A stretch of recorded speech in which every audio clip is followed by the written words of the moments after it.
नमस्कार दोस्तों।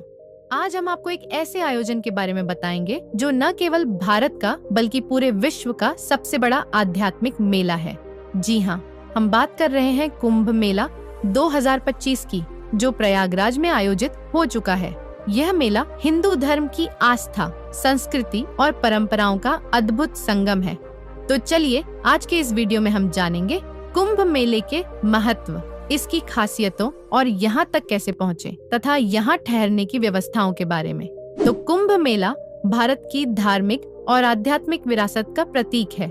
इसका उल्लेख हिंदू पौराणिक कथाओं और कई प्राचीन वेदों में मिलता है। ऐसा कहा जाता है कि समुद्र मंथन के दौरान देवताओं और असुरों के बीच अमृत कलश को लेकर हुए संघर्ष के समय अमृत की कुछ बूंदें हरिद्वार, प्रयागराज, उज्जैन और नासिक में गिरी थी, जिस वजह से इन्हीं 4 स्थानों पर कुंभ मेले का आयोजन होता है।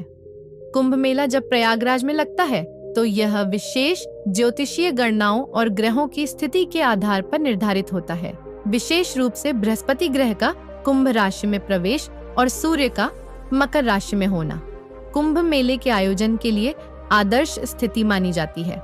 जब ये सारे ग्रह ब्रह्मांड के एक विशेष स्थिति में होते हैं तो यह समय संसार भर के श्रद्धालुओं के लिए सबसे उपयुक्त माना जाता है। जब यहाँ स्नान करने से मनुष्य के सारे पाप नष्ट होते हैं और मोक्ष की प्राप्ति होती है। प्रयागराज का संगम वो स्थान है जहाँ गंगा, यमुना और अदृश्य सरस्वती नदी एक जगह पर आकर मिलती है। उसी जगह को भारतीय संस्कृति में सबसे पवित्र स्थान माना गया है। यहाँ सिर्फ 3 नदियों का मिलन नहीं, बल्कि आस्था, भक्ति और मोक्ष का द्वार है। इस बार के कुंभ मेला में पहले से कहीं अधिक नागा साधु अपनी पूरी शक्ति और आस्था के साथ जुटे हैं। उनके आने से मेला और भी आध्यात्मिक रूप से संपन्न हो जाता है। लाखों श्रद्धालु इन साधुओं के दर्शन करने के लिए दूर दूर से प्रयागराज पहुंचते हैं। नागा साधु न केवल अपने आचार व्यवहार से बल्कि अपने विशेष अंदाज और साधना के तरीके से भी लोगों को आकर्षित करते हैं। उनके लंबे बाल, सिर पर चंदन की लकीर और निर्वस्त्र जीवन शैली उन्हें अन्य साधुओं से अलग करती है। कुंभ मेला में नागा साधुओं का जुलूस बहुत ही भव्य और आकर्षक होता है, जिसमें वे गेरुआ वस्त्र पहनकर शंख और डमरू के साथ चलते हैं। उनका यह जुलूस धार्मिक अनुशासन, तप और साधना की गहरी पहचान है।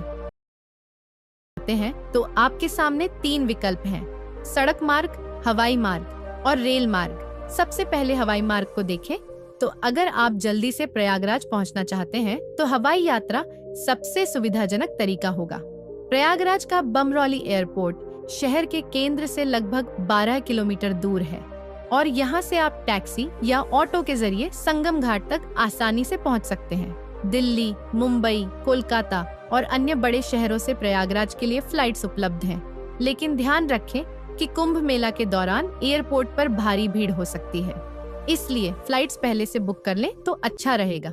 दूसरा जरिया है रेल मार्ग से यात्रा करना। तो रेल मार्ग से यात्रा करना भी एक बेहतरीन विकल्प है। यहाँ का प्रयागराज जंक्शन एक प्रमुख रेलवे स्टेशन है और यह संगम से काफी करीब भी है। यहाँ से आप आसानी से ऑटो, टैक्सी या बस द्वारा संगम घाट तक पहुँच सकते हैं। प्रयागराज के लिए सभी प्रमुख शहरों से ट्रेनें चलती हैं और कुंभ मेले के दौरान भारतीय रेलवे विशेष ट्रेनें भी चलाता है ताकि श्रद्धालुओं की संख्या के हिसाब से ज्यादा सुविधाएं उपलब्ध हो सके। तीसरा है सड़क मार्ग से यात्रा करना। जी हाँ, अगर आप सड़क मार्ग से यात्रा करना चाहते हैं तो यह भी एक अच्छा विकल्प है। दिल्ली, कानपुर, वाराणसी जैसे प्रमुख शहरों से प्रयागराज के लिए सीधी बसें और निजी वाहन उपलब्ध हैं। राष्ट्रीय राजमार्ग संख्या 2 और राजमार्ग संख्या 27 से आप आसानी से प्रयागराज पहुंच सकते हैं। यात्रा के दौरान आपको रुकने और खाने पीने की पर्याप्त व्यवस्था मिल जाएगी। कुंभ मेला के दौरान सरकारी और प्राइवेट बसें भी विशेष सेवाएं देती हैं, जिससे आपको और भी आराम से पहुंचने में मदद मिलती है। कुंभ मेला के दौरान प्रयागराज शहर को एक विशाल धार्मिक नगर में बदल दिया जाता है। यहाँ विशेष रूप से संगम क्षेत्र को सजाया और विकसित किया जा रहा है ताकि श्रद्धालुओं को अधिक से अधिक सुविधाएं मिल सकें। कुंभ मेला में कई धार्मिक संस्थाएं और साधु मठ भंडारा आयोजित करते हैं।